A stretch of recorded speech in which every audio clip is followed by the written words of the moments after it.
अस्सलाम वालेकुम स्टूडेंट्स। आज हम थ्योरम 10.2 कर रहे हैं। स्टेटमेंट इसकी देखें, the tangent to a circle and the radial segment, the point of contact and the centre are perpendicular to each other. अब देखते हैं इस थ्योरम में गिवन क्या है। हमें पता है हेल्पिंग वर्ब आर से पहले पहले गिवन होता है। इसमें देखें सबसे पहले एक नाम यूज़ हो रहा है इस सर्कल, तो इसको मैंने सर्कल बना भी दिया है और लिख दिया है सर्कल विद सेंटर ओ, ये हमें गिवन है, ये पहला पॉइंट है। एंड द रेडियल सेगमेंट, और आगे रेडियल सेगमेंट है तो देखें उसके बाद क्या आ जाता है, यहाँ से ये ओ ए रेडियस हो गया। O A is a radial segment of given circle, ये दूसरा पॉइंट आ गया। तीसरी चीज़ देखें तो टेंजेंट भी लिखी हुई है, ये भी एक शेप का नेम है। तो यहाँ पर आप देखें तो B C is tangent to a circle at A. तो मैंने सर्कल भी पहले बनाया, फिर रेडियस बनाया, फिर ए पॉइंट से टेंजेंट खींचा जो सर्कल को एक ही पॉइंट पे टच करता है। अब यहाँ तक आर हो गया। कहता है कि ये आर क्योंकि दो चीज़ों के लिए होता है या दो से ज़ायद के लिए होता है, तो ये दो चीज़ें कौन सी हैं, टेंजेंट और रेडियल सेगमेंट। कहता है कि ये आपस में क्या है, परपेंडिकुलर। ये हमें प्रूव करना है, तो ये मैंने लिख दिया है ओ ए परपेंडिकुलर बी सी एट ए। अब इसकी कंस्ट्रक्शन क्या हो सकती है, इसकी कंस्ट्रक्शन ये हो सकती है कि देखें हमने क्या करना है, took any point D on B C. Let's suppose ये वो डी पॉइंट है जिसे हमने क्या करना है, ओ से जॉइन बी कर देना है। ठीक है, ये हमारे पास क्या आ जाता है, took any point D on B C except A के अलावा हमने कोई सा नुक्ता डी लिया और जॉइन डी टू ओ, और हमने उसे ओ से जॉइन कर दिया। अब नेक्स्ट स्टेटमेंट होती है प्रूफ की। देखते हैं इसका स्टेटमेंट्स और रीजंस। इसमें सबसे पहले हम ये लिखेंगे, गिवन को इस्तेमाल करेंगे कि B C is tangent to a circle. तो सबसे पहले हमारे पास क्या आ जाएगा, B C is tangent to a circle at A. तो ये हमारे पास इसका रीज़न क्या आ गया, ये हमारे पास क्या आ गया, गिवन आ गया। ठीक है, अब इस बेस पे हम कह सकते हैं कि ए जो है वो सर्कल का और टेंजेंट का कॉमन पॉइंट है। तो सो हम कह सकते हैं A is only one common point, only one common point of circle and B C. ठीक है, ये इसका रीज़न क्या है, क्योंकि डेफिनेशन है बाय डेफिनेशन ऑफ टेंजेंट। ये टेंजेंट की डेफिनेशन है से हमें पता चलता है। ठीक है, अब उसके बाद देखें ए हमारे पास बी सी और ये जो लाइन सेगमेंट है बी सी और ए का क्या है, कॉमन पॉइंट है।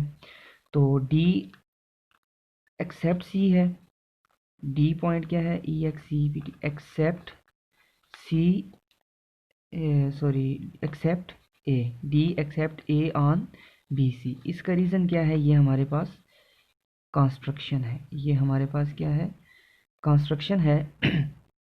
उसके बाद अगर आप देखें तो D except A on B C, तो इस बेस पर हम कह सकते हैं कि D lies in exterior of circle. ठीक है, इसकी रीज़न की ज़रूरत नहीं है, इसके पीछे आप ये साइन डाल दें देयर फोर का। अब जो इससे ये बनता है, इससे हमें ये साबित होता है कि सर्कल के बाहर कोई भी पॉइंट जो होता है वो रेडियस से, उसका जो डिस्टेंस होता है वो रेडियस से बड़ा होता है। तो इट्स मीन रेडियस जो है यानी O A is less than O D, O is less than O D. तो इसका रीज़न क्या है, D outside point of circle, D outside point of circle, ये इसका रीज़न है। इस बेस पर हम कह सकते हैं hence proved O A is perpendicular to B C at A. इसका रीज़न क्या है, by definition of shortest distance, by definition of shortest distance. अब इसका मतलब क्या है कि आपने 9th क्लास में थ्योरम पढ़ा होगा कि कोई भी पॉइंट लाइन की अगर आउटसाइड पर हो, ये देखिए ये आउटसाइड पर है, कोई भी लाइन अगर पॉइंट आउटसाइड पर हो तो जो सबसे छोटा डिस्टेंस होता है, मतलब शॉर्टेस्ट डिस्टेंस होता है, वही परपेंडिकुलर है। तो हमने ये देख लिया है कि अगर हम डी के अलावा कोई भी पॉइंट लेंगे, यहाँ पर लें, यहाँ पर लें, वो ओ ए से बड़ा ही होगा और ओ ए से छोटा होगा। तो छोटा जो होता है वही शॉर्टेस्ट डिस्टेंस होता है और वो परपेंडिकुलर, और शॉर्टेस्ट डिस्टेंस ही परपेंडिकुलर होता है। तो ये आपका थ्योरम था। आप इसको ये देखें, इसको वीडियो को पेस्ट करके आप इसको नोट कर लें। और इस बेस पर अब आपका जो टेस्ट है, अब आपका टेस्ट ये है कि आपने इस थ्योरम को प्रूव करना है। प्रूव थ्योरम 10.2, ठीक है, प्रूव थ्योरम 10.2, इसी थ्योरम को प्रूव करना है। अब इसमें जो अल्फ़ाबेट्स यूज़ हो रहे हैं, आपने उन अल्फ़ाबेट्स की जगह वो अल्फ़ाबेट्स यूज़ करने हैं जो आपके नेम में यूज़ होते हैं। ठीक है, आपने अपने नेम के अगर कोई रिपीट हो रहा है अल्फ़ाबेट तो उसको नहीं, 2 दफ़ा नहीं लिखना है, सेंटर ओ ही लेना है। और बाकी जो आपने पॉइंट्स लेने हैं रेडियस के या टेंजेंट के, तो वो आपने अपने नाम का लेना है। ठीक है और टाइम आपको बता दिया जाएगा कि इस 2 घंटे तो 3 घंटे आपको दिए जाएंगे। 2-3 घंटे के बाद 15 मिनट के अंदर अंदर आपने ये टेस्ट जो है रिटर्न लिखकर, चीटिंग नहीं करनी है और आपने ये दोबारा पोस्ट कर देना है इसी ग्रुप में।